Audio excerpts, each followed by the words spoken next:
Good morning, everybody. It's a beautiful sunrise. We just made it out of Columbia, Missouri. Oh my goodness, the sunrise looks wonderful. Well, too bad today I won't be on Lake of the Ozarks. Today begins the Missouri Invitational, which consists of golf and bass tournament. I don't know how much they're going to win for first. I know it's all the hammers, and it's one of those special tournaments I wish I could get in. It's just almost impossible to fit it in for me. I would have to fish as an amateur probably. They seem like they have a really good time. It goes out of, it's kind of based out of Old Kinderhook, but I'm not sure where they're putting in at, but then they have a tournament. So it's golf, fish. Seems like a really fun event. There's a lot of other details that goes into that, but there's a lot of really good fishermen that drive in, a lot of pros, a lot of big names in the fishing industry are here at Lake of the Ozarks right now.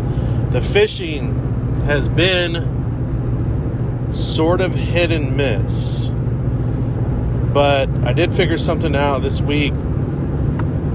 It's not really anything that is new, except for night fishing is better than it's been since August or September. And you're thinking, what? It's November. Yeah, it's November.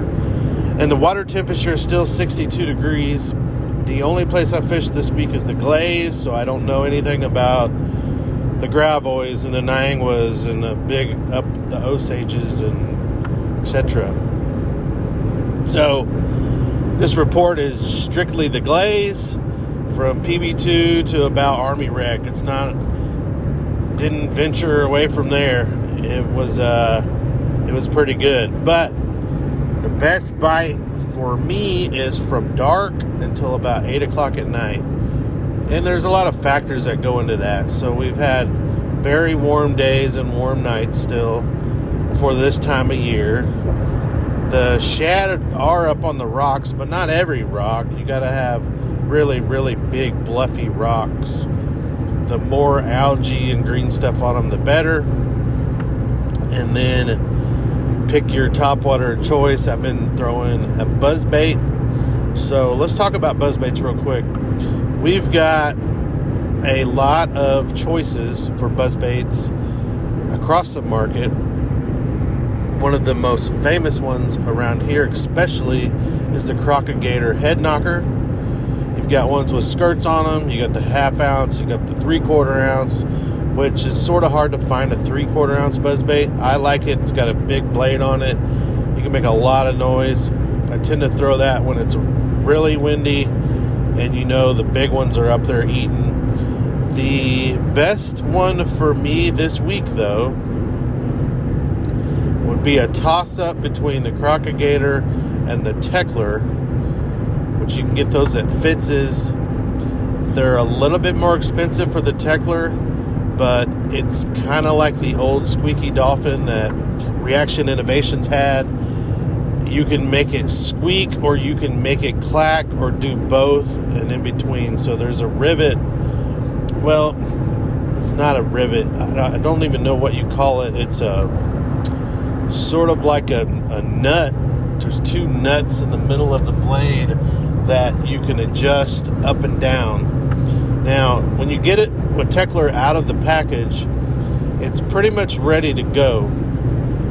But as I discovered, as you start to catch some fish, and especially the big ones that really like to mess your blade up and your blade angle and the wire and all that, they tend to come untuned or kind of the nuts on the shaft there where the blade is will kind of either become too tight or kind of out of place if you needed to clack. So it was a little bit of a learning curve on how to get it adjusted once you started catching fish on it.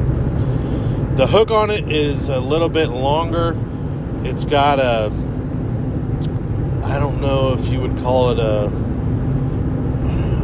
it looks like a gummy long shank, like you put in spinnerbaits and buzzbaits, but it's long enough that you probably don't need a trailer hook on it. If you like a trailer hook, by all means put it in there, but I was not using one and had no problems when they came up and smoked it. I mean, it was a done deal. So I like that buzzbait. I would definitely be getting some more in some different colors. I was throwing black with the gold blade on all the buzzbaits I tried. On, Monday, Veterans Day, I fished a little earlier, so I fished from about 2 in the afternoon till dark, and I had some big blow-ups, but they weren't committing to the bait. But that was a hotter day, and I got a lot more bites out. Not in deep brush, but brush. If you had brush and logs and stuff, and anywhere from the bank all the way to about 8 feet, that's where I got more bites. I did get some huge blow-ups that are on video that I didn't hook up to, so they just weren't committing to it. But that was a hotter day with less wind, and that day the conditions set up for flipping a lot better than throwing topwater. So there's still a lot going on at the lake. You can kind of pick your poison. I don't know which part of the lake is better. I think all of the lake is pretty good right now. I haven't heard of a bad turnover. It's really wide open. We really need some cooler weather to come in still. Middle of November, we need some cooler weather to come in to get that water temperature in the 50s and cross over that 60-degree mark so we can get things going. It's like the slowest fall, which actually I personally don't mind, because it seems like if it just the winter just drops out the bottom out. I mean, next thing we know, we're going to wake up and it's freezing. It's below freezing every morning. It kind of gets miserable, and I've been enjoying this weather, and so I'm happy with it. I know it's not I wouldn't call it it's slugfest time yet, but it's pretty close. I think in that Missouri Invitationals, whoever can really dial it in, they're going to have over 20 pounds for sure. When you get bit on that buzzbait, it's a good one. And the people that are catching a few on a glide and a jig and spinner bait and mixing those up, maybe a big square bill, they're going to have some big sacks. So what a great time to be out. The crappie fishing is pretty good too. If you want to go on a guide trip, there's all kinds of guides out there.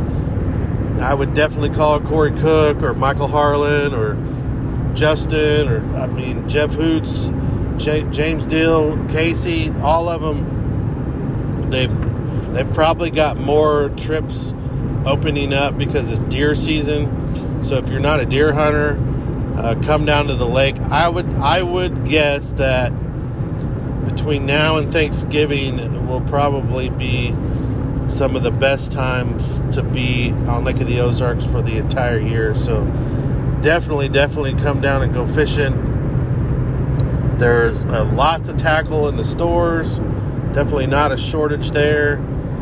The lake traffic has really slowed down a lot. It's just a great time to be out there fishing. So come down. There's a lot of tournaments coming up. If you're a tournament fisherman, Bass and Bob Winter Series starts off, I think, right before Thanksgiving.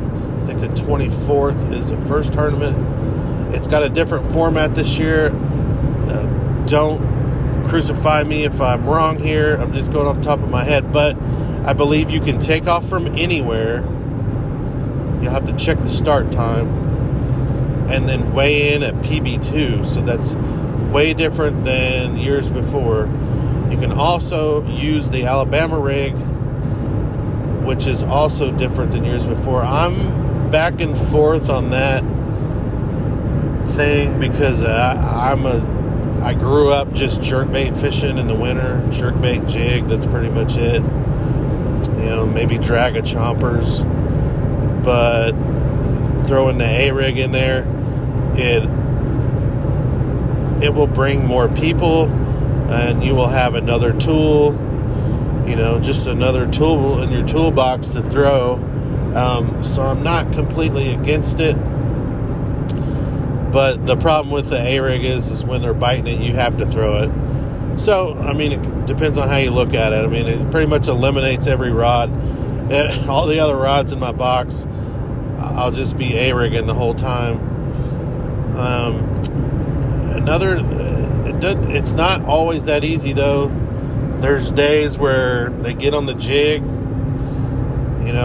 We had some of those days like we had Monday where it gets hot, even for the wintertime, where you find yourself, you're fishing in, your hoodie and even a t-shirt, and it's hot, and they're looking for shade, and there's no wind. That jig comes into play. So, it's just another tool, but it's wide open now. It's wide open. Start anywhere in a PB2. Get your A-rig out. It'll be a good time. It'll be a good tournament. So check that out. There's some other ones coming out of Kaufman this year in the winter. Can't really think of any other big ones, but it's going to be great this winter. I can't wait to get out there and kind of got the lake to the fishermen now. Of course, there will be some big boats. You still got to be careful. I was thinking about that the other day. One of the worst almost boat wrecks I've ever been in.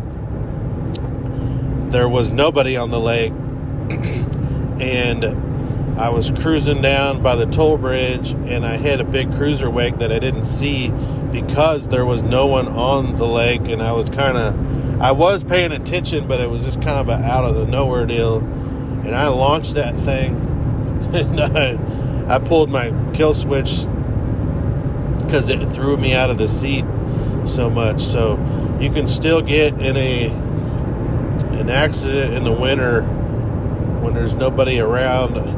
You got to play defense around the corners and stuff because a lot of guys like to cut the corners short. Be careful out there.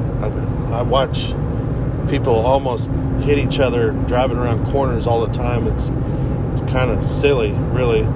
But be careful out there. Get you an inflatable life vest to fish with or something, especially if you're out there by yourself, which I am a lot, because so water temperatures get cooled down. Any water temperature is dangerous when you fall out accidentally, but as we get colder and you're wearing more stuff, I tend to wear some boots. I'm pretty good at swimming with my boots, but I've got some slip-ons that I got at Fitz's that you can kind of kick off. They just slip on and kick off, and they're waterproof. And if you fall in, you can kick them off if you need to. So take safety precautions. Take a buddy. Don't go out there by yourself if you don't have to, but definitely if you do, take some precautions. They have people that have bad accidents every winter, so let's not do that this year. Let's have a good time. Let's catch some big bass. Can't believe how many big 5 to 6 pound fish you can catch right now. It's really, really good, and it's only going to get better. So I'll see you out there. Call somebody. Call Jack Uxa. Call somebody to get in a boat with them if you don't have a boat, and get out there and catch some really, really, really nice fish, and have a good Thanksgiving. We'll see you later.